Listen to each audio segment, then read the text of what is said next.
အခုကြောင်းနည်းပို့ပြရတယ်ဟိုဘက်က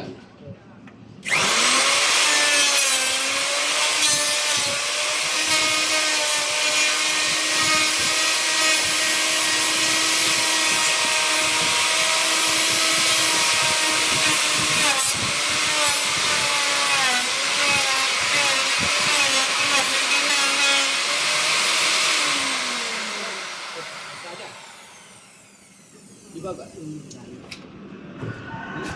ဒီဘက်ထဲဒီဘက်ထဲ